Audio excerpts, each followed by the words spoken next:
daqui a um ano exatamente, em agosto de 1991, vai ser realizado no Rio um simpósio internacional de vitimologia.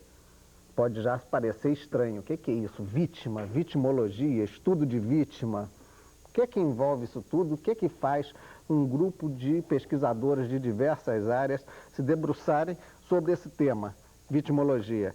É o que nós vamos ver no Tome Ciência de hoje. Afinal de contas, o que é a vitimologia? E para discutir esses temas, nós trouxemos aqui pessoas que estão inclusive envolvidas nesse congresso de vitimologia, o 7º simpósio de vitimologia. Inicialmente eu vou apresentar para vocês o Dr. Valdemar Zussman, que é presidente da Sociedade Brasileira de Psicanálise do Rio de Janeiro.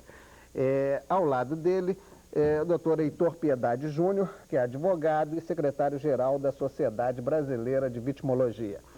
Vou apresentar também aqui ao meu lado direito o Talvani Marins de Moraes, que é psiquiatra forense, até bastante conhecido, que volta e meia está sendo consultado aí quando se trata, né, das questões de drogas, uma série de envolvimentos técnicos aí que o Talvani costuma fazer.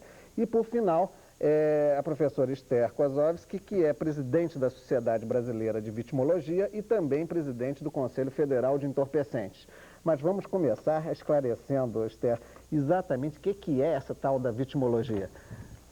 Bom, vitimologia é o estudo da vítima, como o nosso apresentador já disse muito bem. As vítimas sempre existiram, evidentemente. O que a vitimologia faz é realmente colocar o óbvio em xeque. O estudo da vítima envolve várias ciências, é multidisciplinar e começou com uma contraposição à criminologia. Quer dizer, saiu do bojo da criminologia e está adquirindo agora uma autonomia. Quer dizer, a criminologia enquanto estudo das causas dos crimes. Exatamente. Do criminoso. Porque, inicialmente, eu venho da área de direito penal, inicialmente a preocupação era com o crime, o que alguém fez de ilícito, depois passou, com Lombroso e com o positivismo, havia preocupação com o indivíduo, quem fez o quê? Passando depois a preocupação, atualmente é uma ciência muito recente, a vítima que sempre foi aquele esquecido no drama criminal. Bem, deixa eu aproveitar essa questão da vítima esquecida. Há uma tendência muito grande de se colocar uma divisão grave entre vítima e criminoso, dizendo, poxa, se defende o criminoso, o preso não se defende a vítima. E há também aqueles, isso eu pediria para o doutor Valdemar para começar a nos ajudar, aqueles que dizem que muitas vezes a vítima induz ao crime, ou causa o crime, e muitos crimes aí até discutidos, não, mas a vítima deu motivos, é um atenuante. Poderia existir uma visão disso? Vocês estudam essa possibilidade da vítima provocar? Tem um negócio que na análise diz, não, o sujeito está caminhando para criar o seu próprio problema? Bom, na verdade é assim, né? Em psicanálise nós sabemos bem de que quando alguma coisa acontece entre duas pessoas, é impossível que uma delas não esteja tomando parte no evento. Como disse a professora Esther, durante muito tempo se tomou o exame somente de um dos participantes da cena. E a vitimologia obriga a examinar agora o segundo participante, que é a vítima, né? Desde os tempos de Freud, que a noção de participação do indivíduo nos processos em que ele está envolvido, desde os tempos de Freud, isso é sabido e estudado. E se estuda isso por múltiplos ângulos, né? A colaboração do par sadomasoquista é um fato sabido. E todos têm, quando se adentram no conhecimento dessa matéria, todos têm a informação de que, do ponto de vista inconsciente, a vítima tem ligações com seu algoz. A vitimologia, naturalmente, focaliza este processo de uma maneira bastante ampliada e, em alguns momentos, ajuda até mesmo a perceber de que maneira a vítima conforma o crime de que ela vai ser a vítima, né? que vai sofrer. O complicado é esse negócio do par sadomasoquista, porque se o masoquista quiser apanhar, o sádico não vai querer bater, né? Só para ser sádico. É uma das modalidades do exercício do sadismo.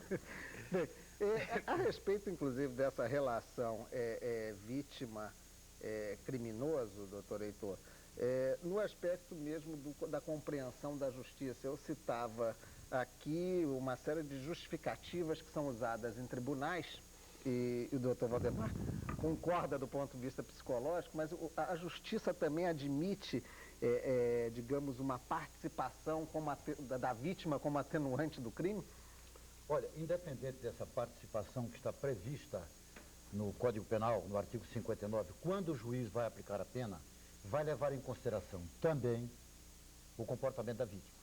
Mas por isso, a vitimologia, uma das preocupações da vitimologia, é estudar o tipo de vítima.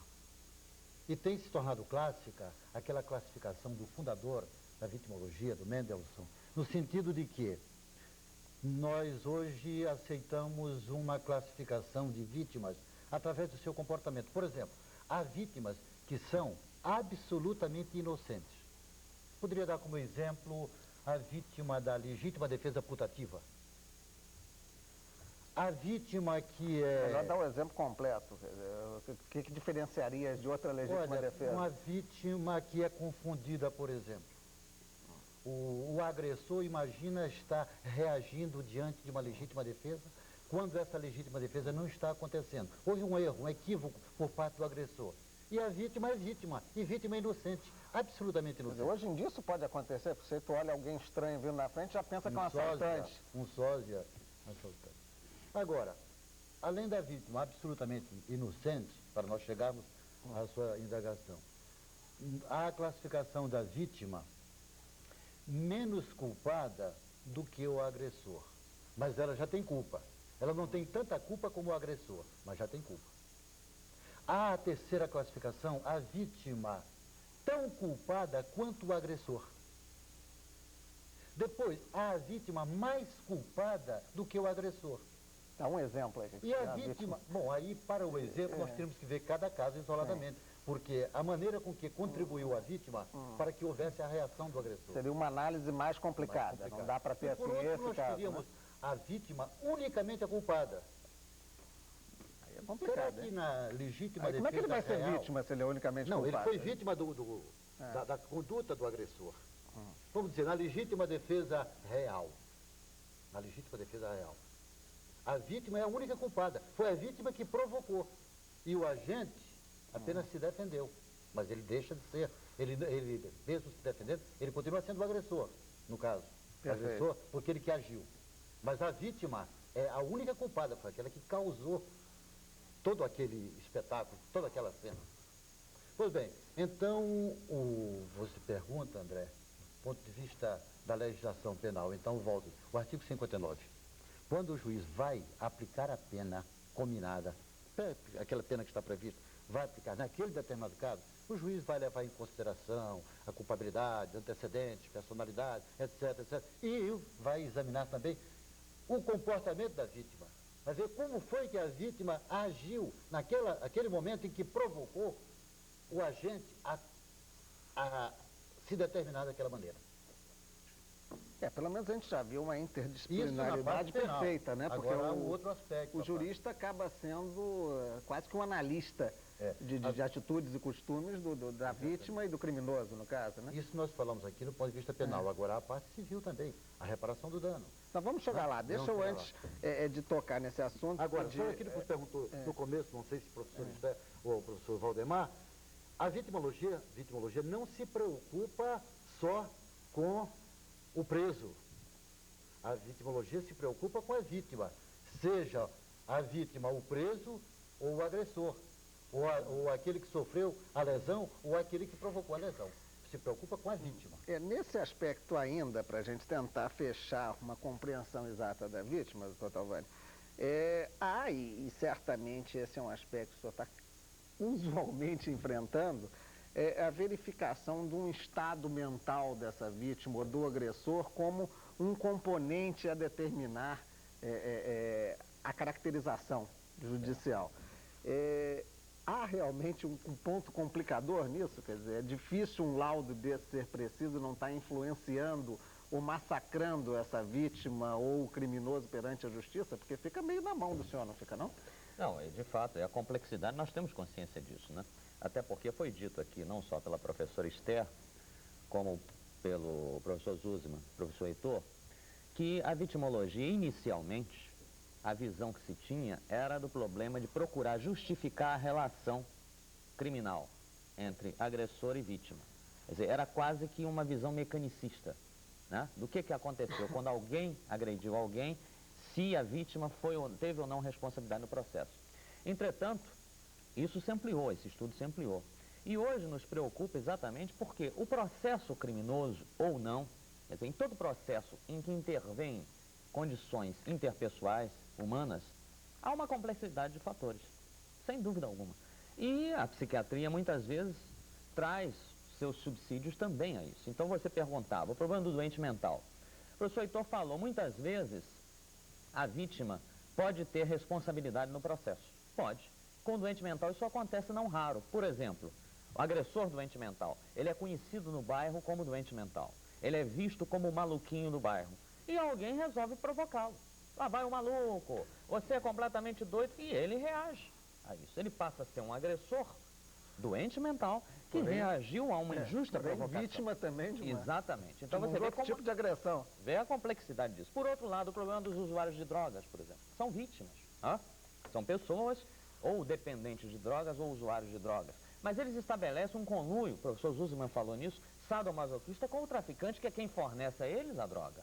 É quem dá a eles exatamente essa relação de satisfação ilusória através do tóxico. E a nossa legislação também confunde ainda mais, porque dependendo do tipo de droga e da quantidade, o sujeito que é usuário pode também ser considerado traficante, não é verdade?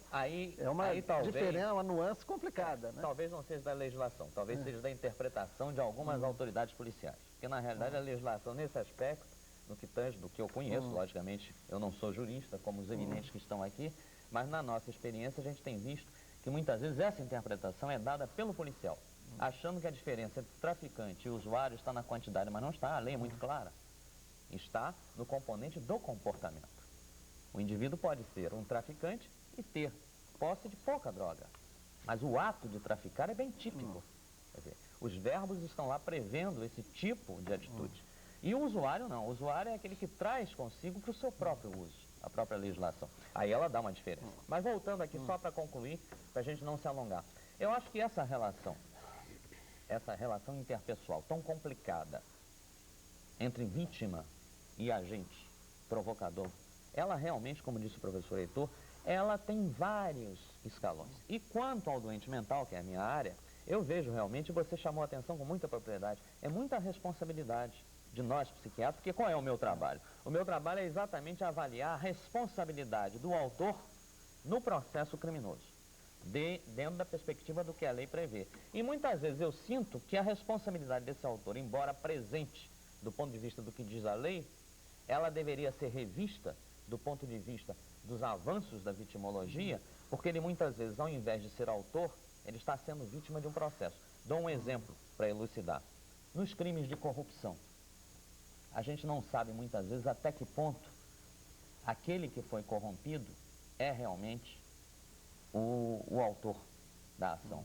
Muitas vezes o corruptor tem muito mais responsabilidade. Envolve de tal maneira... Envolve muito mais, ele, entretanto, no processo aparece como vítima. Vítima do estelionato.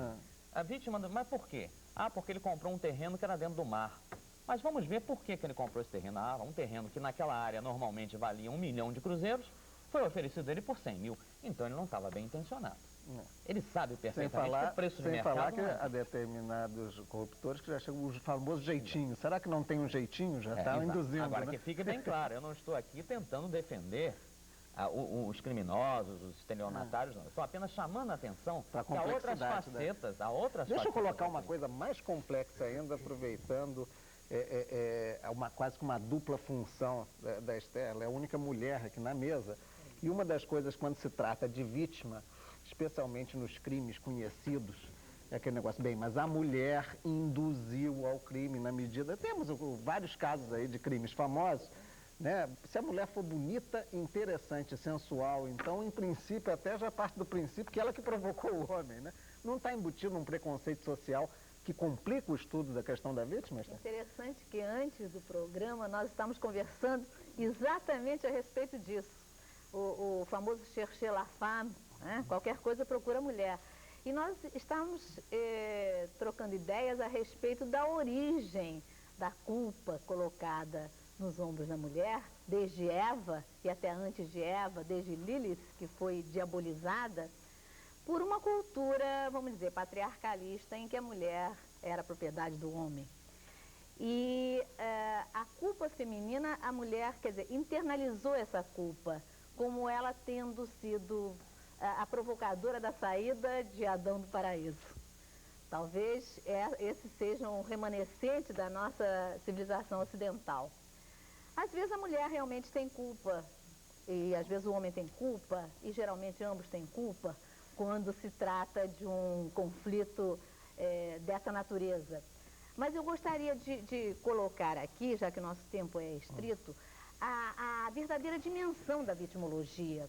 Porque o que desperta mais o interesse é exatamente esse aspecto da vítima que é provocadora. Mas a vitimologia é muito mais do que isso. Isso é apenas um pequeno segmento do que a vitimologia estuda. A vitimologia, primeiro, é uma disciplina é uma disciplina ampla que exige a colaboração de outras ciências, como a sociologia, como, vamos dizer, assistência social, porque grande parte da vitimologia agora está se ocupando exatamente em dar assistência às vítimas, não às falsas vítimas, às verdadeiras vítimas, que as há. E a vitimologia se ampliou, saiu daquele âmbito estritamente criminal, de criminoso e vítima, para o estudo de todas as vítimas feitas pela mão do homem. Não vítimas de catástrofes ou da mão de Deus, que essas precisam da vitimologia apenas no sentido de assistência, mas o estudo da vítima em geral. E veja só, se eu puder divulgar alguma coisa, aumentar a informação, este ano foi publicado um livro pela editora Forense chamado Vitimologia em Debate. Isso. Aqui. Pode continuar falando. Que é uma coletânea de textos sobre vitimologia que dá uma pequena ideia, por exemplo, do que a vitimologia estuda. Tipologia da vítima, quer dizer, todos os diferentes tipos da vítima. Indenização às vítimas. Vitimização do desaparecimento. Aquelas vítimas inclusive de sequestros, que desaparecem também, né? Periculosidade vitimal. Isso é especificamente ligado à área médica, à área de medicina legal. Aspectos vitimológicos no uso, abuso e dependência de drogas, aqui da autoria do nosso querido Dr. Talvani.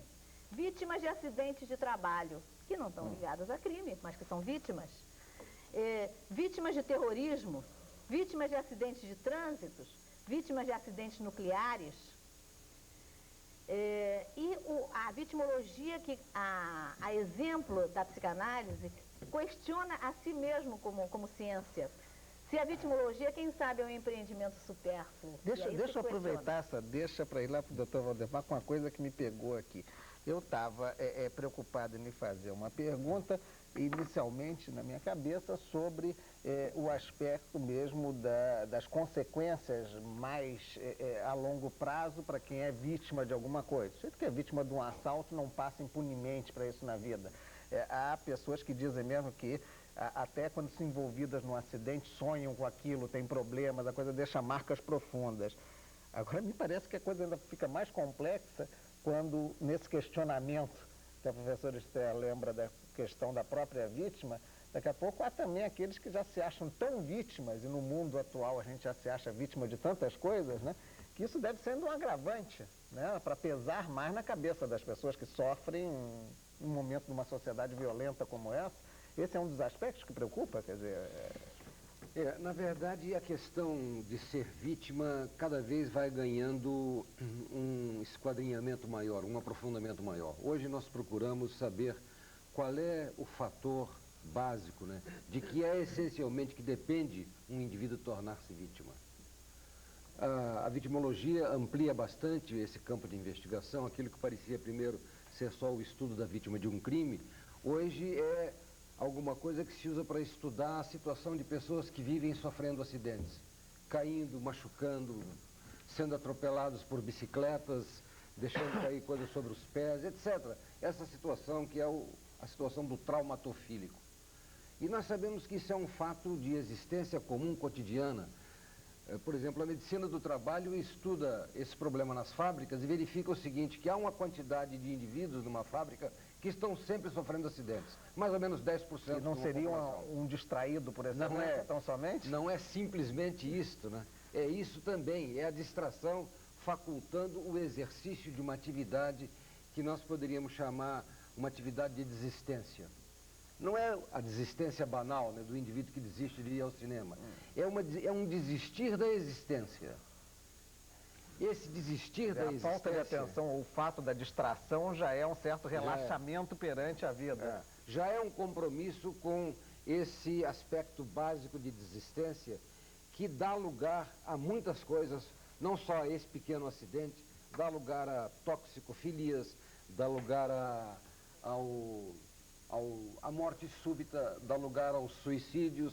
Doutor, a coisa fica complicada, porque como eu estava dizendo, numa sociedade onde o sucesso é a marca de exigência primordial para todo e qualquer cidadão, o sujeito já se acha vítima do insucesso de início, num tipo de sociedade como a nossa. Isso não agrava essa situação? Não, você, poxa, já estou aqui fraquinho, estou para tudo, né? Quando há um problema político, você já se acha vítima daquela lei, tudo. Não tem o conceito, agravar? Tudo isso certamente agrava, né? O problema do sucesso também é alguma coisa que vitimiza muito, né? Porque numa cultura como a nossa, onde se cultiva a ideia de que o sucesso é algo necessário, imprescindível e imediato, o que muitas pessoas fazem é querer fazer com que o sucesso, que é algo que vem depois, é o que sucede, que o sucesso anteceda. Isto é, que o começo da vida fique marcado pelo sucesso. Como se o epílogo pudesse vir antes do prólogo. Então, o indivíduo começa a viver já sob o peso e a pressão de não ter tido ainda sucesso. E para ter sucesso, além de ele ser vítima dessa pressão, ele transforma outras pessoas em vítima para acelerar o sucesso. Aquela famosa pisada em cima para subir. Né? Exatamente. Ou o sequestro. Exatamente. Um ganho súbito, né, e mágico de dinheiro, né, que garantiria um sucesso de alguém que não pode esperar o desenrolar da existência. Né? Um outro aspecto que me chama a atenção nessa discussão toda sobre vitimologia é uma coisa que no Brasil ainda é pouco usual, doutor Heitor, que é a indenização. Né?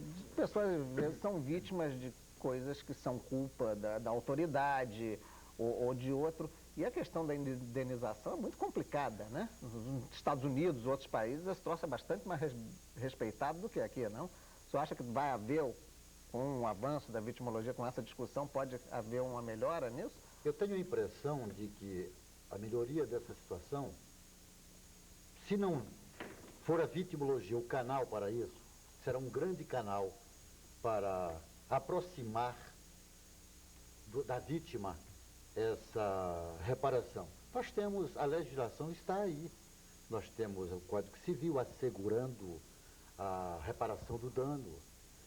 Na própria legislação trabalhista, enfim, na legislação previdenciária, nós encontramos isso.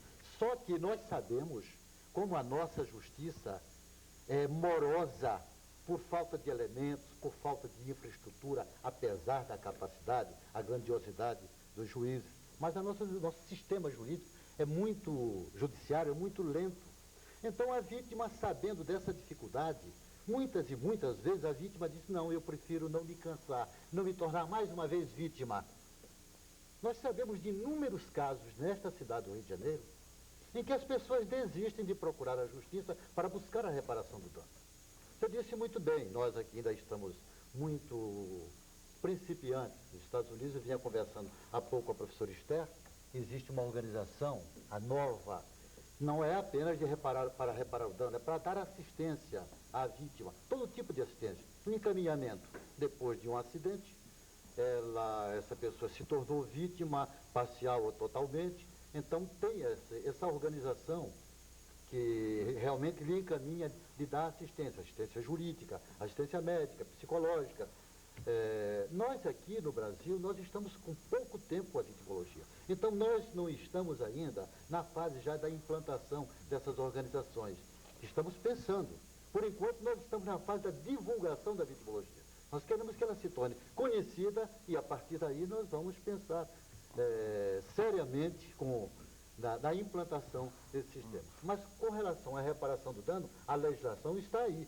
A vítima tem direito à reparação do dano. Agora, entre o direito e o exercício do direito, vai uma distância. Até porque, normalmente, as pessoas, embora isso nenhum advogado admita, aquela questão, o desconhecimento da lei não exime ninguém de nada, o fato é que a população pouco sabe sobre seus direitos e as suas possibilidades legais, além desse outro lado que o senhor chama a atenção muito bem, que diz, poxa, eu vou perder um tempo e um dinheiro miserável para conseguir reparar uma coisa que às vezes não compensa. É mais uma desistência da vítima dentro daquela visão. Dentro daquela visão, a vítima tem que ser mais ativa, mais combativa. Um outro aspecto aqui que me parece também interessante é a possibilidade de se considerar o seu trabalho, e eu me lembro já de outros encontros que nós tivemos aí, há muito tempo ligado, por exemplo, na Casa de Saúde Doutoreiras, quer dizer, alguns manicômios. E nesse sentido, a gente não consideraria que todo internado numa instituição dessa é um pouco vítima por estar lá diante de uma sociedade que criou condições para ele pirar? Claro. Eu, inclusive, enquanto o Heitor falava, me ocorria aqui, eu gostaria até de dar essa opinião, que talvez o público que nos assiste esteja curioso como é que há pessoas de áreas tão diversas interessadas pela vitimologia. Psicanalista, jurista, psiquiatra, outro jurista, e na nossa sociedade nós temos assistentes sociais, psicólogos, sociólogos, etc. Na realidade, é porque, e o Heitor enfocava muito bem isso, é porque o problema da vítima, e aí, lato sensu, quer dizer, se nós considerarmos que são vítimas também aquelas pessoas que não têm acesso a bons meios de saúde, de educação, as pessoas que são submissas, como você falou, a legislações que sequer elas conhecem, não sabem nem ler e escrever, mas estão submetidas desde o nascimento já a todo um processo legislativo, coercitivo. Há autoridades que muitas vezes, lamentavelmente, descumprem as suas promessas de campanha, etc. Na realidade, é porque a vitimologia, como outras áreas, sem desmerecer outros campos do conhecimento, a vitimologia está muito interessada na dignificação da vida humana. É fundamentalmente resgatar a cidadania, resgatar exatamente aquilo que o indivíduo tem direito básico, mínimo e reconhecido universalmente, que é ter direito à vida, ter direito a acesso ao mínimo que dignifique a sua existência. Então, obviamente, você tocou num ponto que me diz muito respeito. É praticamente, se você me perguntasse, resuma a sua vida profissional, eu diria a você, minha vida profissional tem sido até agora, espero que seja sempre, a luta pelo doente mental. Quer dizer, não no sentido de que o doente mental seja acatado dentro da sua própria doença como é, mas sim que ele seja respeitado dentro do seu processo episódico, muitas vezes até duradouro, que faz com que ele tenha o seu edifício mental desarmado. E, obviamente, o doente mental é um exemplo desse preconceito. Assim como a mulher sofre esse preconceito, como a criança, aquela ideia de que a criança não pensa, a criança não tem direito a um boneco, também o doente mental. E esse preconceito sobe mais ainda com aqueles com os quais eu trabalho, que são, além de doentes mentais, criminosos. Esses, então, a própria família os discrimina. Eles são vítimas da própria família, dos próprios filhos, das esposas, dos parentes. Por quê? Porque quando se anuncia, por exemplo, que está se preparando a alta, é um exemplo que eu tenho diariamente no manicômio judiciário, a família desaparece, não quer saber. Porque diz logo, doutor, mas eu não posso ter essa pessoa em casa, ele é louco, atenção para ele. Como é que eu vou fazer? E a gente vê que ali, inclusive, se imbrica um outro problema, que é o problema social. Que é o problema, inclusive, a gente vê muitas vezes que até por condições econômico-financeiras a família não tem meios sequer de comprar um remédio para mantê-la em casa. Pelo que me parece, eu estou apertadinho aí de tempo, teríamos que encerrar, mas eu gostaria que o professor Esther, nesse encerramento, pedindo desculpas que a questão da vitimologia passa, na verdade, quase que por um movimento de cidadania, é o que me parece, pela defesa dos direitos do cidadão. E nesse sentido é que eu queria que no seu encerramento se colocasse a possibilidade de o espectador comum ou cientistas de outras áreas se aproximarem desse estudo? Como é que seria, então, o caminho? Perfeitamente. A vitimologia, inclusive, quer resgatar a vítima do seu estigma, porque a vítima é estigmatizada, porque é frágil. E isso é um empreendimento talvez não muito fácil, mas o despertar dessa consciência eu acho que já é um passo. E para se aproximar de vocês, que nós estamos estourados de tempo, perfeito. Como é que seria? Nós temos a Sociedade Brasileira de Vitimologia, Caixa Postal 70107, do Rio de Janeiro. Podem escrever para a sociedade que